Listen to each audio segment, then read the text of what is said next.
Hello, class 9 students. We have seen that how that place where Rama used to carry out his business. All of a sudden, things changed for Rama, and one means the incident of one day where the whole scene looked like a battlefield, and everybody started hitting each other without any reason. And then some people entered shops and they just closed down the shutters. When asked that what was the reason, they said that how can you do business when, and they never said anything. People were hitting each other and they were moving with knives, and police came, but that didn't save things, because they had to maintain the law and order, keep themselves intact, in the sense that kind of neutral, and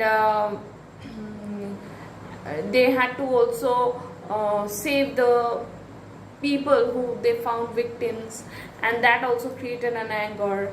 And those shops which were not closed, they were looted, and then people hit each other with knives, and people were groaning in pain. The ambulances were there, and for during all these things, and the official statement was given as 5 injured and 4 1/4 killed, whereas people said that at least 3,000 people were killed.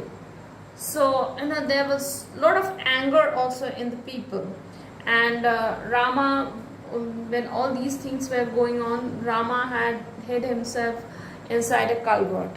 When things died down, Rama came out and went back home. And the next day he couldn't do his business at his usual spot, and was directed far inside the lane. Matters returned to normal in about 10 days, when all the papers clamored for a full public inquiry into this or that,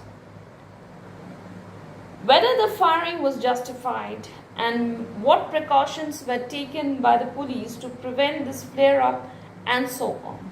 Rama watched the unfolding of the contemporary history through the shouts of newsboys, and in due course tried to return to his corner.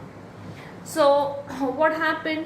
Within a matter of 10 days, that is, it took 10 days to bring things to normal, and the papers, they shouted. Clamored means they shouted, that there should be a full inquiry about, whether the police was justified in their actions, whether, the precautions that were taken by police were enough or not, all these things. But when all these, and Rama saw, everything came to know everything through the mouth of the newsboys, and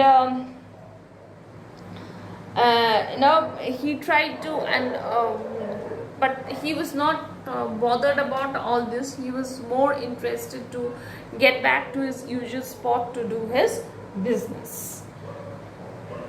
The moment he set up his tray and took his seat, a couple of young men wearing badges came to him and said. So when he placed his tray and was about to start his business, then some people wearing badges, they came and to him and said, "You can't have your shop here." "Why not, sir?" "This is a holy spot on which our leader fell that day. The police aimed their guns at his heart. We are erecting a monument here. This is our place. The municipality have handed this corner to us." So he was trying to set up his shop, and some people came and said, "No, you cannot do it here." And then he asked what? He said, then, "No, this is a holy spot. Don't you know that our leader fell here, and the police is responsible for his death? you know, they aimed his guns at him and he was shot. So this is a holy spot, and here we are going to erect a monument, and the municipality people have also handed us this area. So you cannot do any business here. Very soon this spot was cordoned off. Cordon means sealed, with some congregation or others always there. Congregations mean group of people. Money boxes jingled for connection. You know, you have the boxes and you jingle it. That is, when you just move it up and down, this is the sound of the coins inside. So money box jingled for collections and people dropped coins. Rama knew better than anyone else how good the place was for attracting money. So he knew that if people jingle boxes, they will get enough money for whatever purpose they wanted. They collected enough to set up a memorial stone, and with an ornamental fencing and flower pots, entirely transformed the spot. So it became a martyr's corner. Okay. And that is, people jingled boxes and collected money, and then they set up a memorial stone, and that was beautifully guarded by flower pots. And this spot, okay, which was the usual spot of Rama, where he carried out his business, became entirely a different one. Austere, serious-looking persons arrived there and spoke among themselves. Austere is those people who do not indulge in kind of luxury, okay? And serious-looking people, they would always move around that area. Rama had to move nearly 200 yards away into the lane. So he had to not only move, but 200 yards away. It's quite a distance. Far into the lane.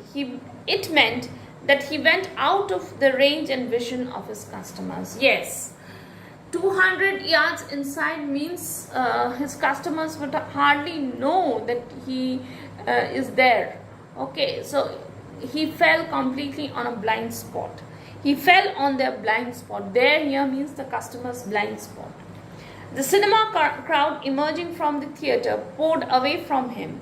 The jutka drivers, who generally left their vehicles on the roadside for a moment, while the traffic constables showed indulgence and snatched a mouthful, found it inconvenient to come so far.